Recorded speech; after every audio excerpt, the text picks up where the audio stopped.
Welcome back to this explainer. Today, we're going to break down activity ratios into simple, highly practical building blocks so you can absolutely ace your certification exam. If you're studying financial statement analysis, you probably already know that examiners just love to test your understanding of liquidity and efficiency. So we're focusing squarely on two of the most heavily tested concepts in this area: accounts receivable turnover and days sales outstanding. Here's our roadmap for today.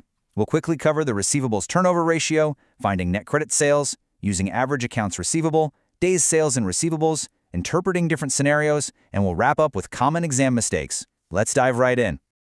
All right, Section 1, the receivables turnover ratio. This is absolutely your foundational building block. So, what does this actually measure? Well, it tells us how effectively a business collects its receivables and, actually turns those credit sales into cash. Think of it like a cycle. A company makes a sale on credit, an accounts receivable is created, and eventually the customer pays. That complete cycle from credit sale to cash in the bank is one turnover. The accounts receivable turnover ratio simply tells us how many times a company completes that entire cycle over the course of a single year. Here's the formula right in front of us. Accounts receivable turnover equals net credit sales divided by average accounts receivable. We're going to meticulously deconstruct the top and bottom components of this over the next few slides, because memorizing this is really just step one. To bulletproof your exam strategy, you need to understand exactly what goes into that numerator and that denominator, mostly because examiners will rarely just hand you these exact numbers. Moving right along to Section 2, finding net credit sales, or as I like to call it, the numerator trap. Okay, pay close attention to this massive warning. It's a classic trap set by exam writers. You absolutely must subtract any cash sales from the total sales figure given to you. If a question hands you a total sales number, your alarm bell should instantly go off. Think about it. Cash sales never hit accounts receivable. They're instantly converted to cash, so including them in a ratio that measures how well you collect receivables will completely distort your answer. Let's look at Amy's market to see this in action.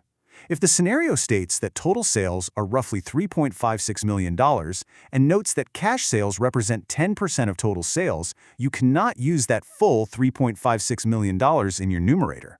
We just do this simple math. Subtract 10%, which is about $356,000, to isolate just the $3.2 million in net credit sales. That $3.2 million is your correct numerator. Always actively filter out those cash sales. That brings us to Section 3. Using average accounts receivable, and the logic behind our denominator. Finding this average is literally just three simple steps. Take your beginning balance, add your ending balance, and divide by 2. Now, a quick caveat here. For highly seasonal businesses, a simple beginning and ending average might not cut it.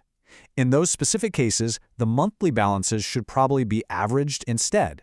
But for most standard exam questions, this simple 2-point average is exactly what you'll need. But why do we even use averages in the first place? Well, since the activity, the actual sales and the collections, happens continuously over the whole year, a single point in time at year-end won't give you the true picture.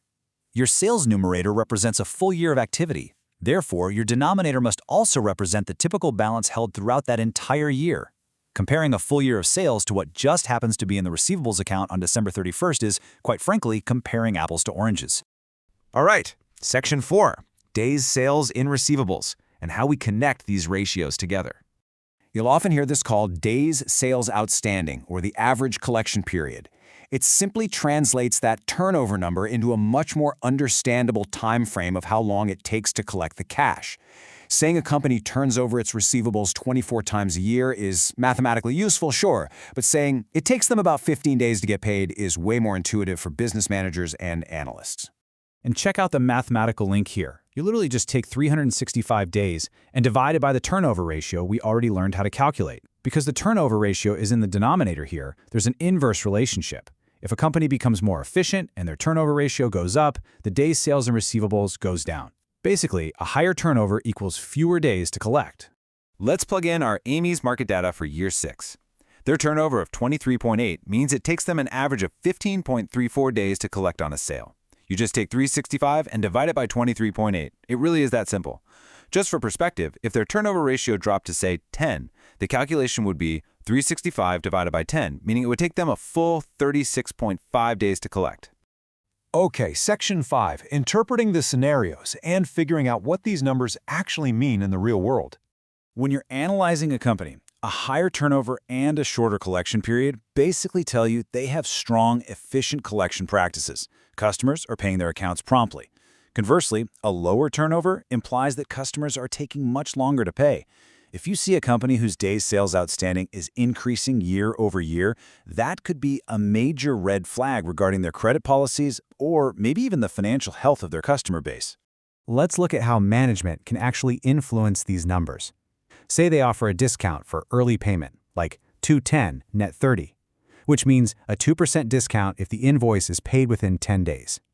That naturally encourages fast payment, which shrinks your average receivables balance, and, mathematically speaking, a smaller denominator drives up your overall turnover efficiency.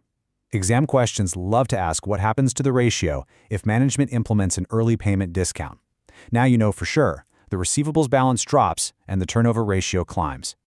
Finally, Section 6, Common Exam Mistakes. Time for a quick trap review. Think of this as your survival checklist for exam day.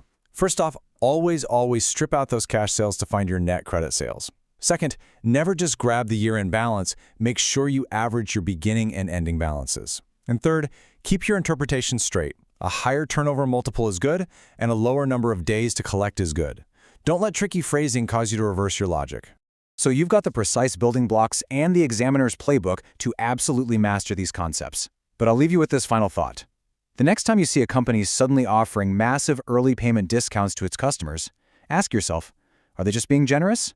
Are they secretly manipulating their collection period to hide a severe cash flow problem from investors? Thanks for joining me on this explainer, and happy studying!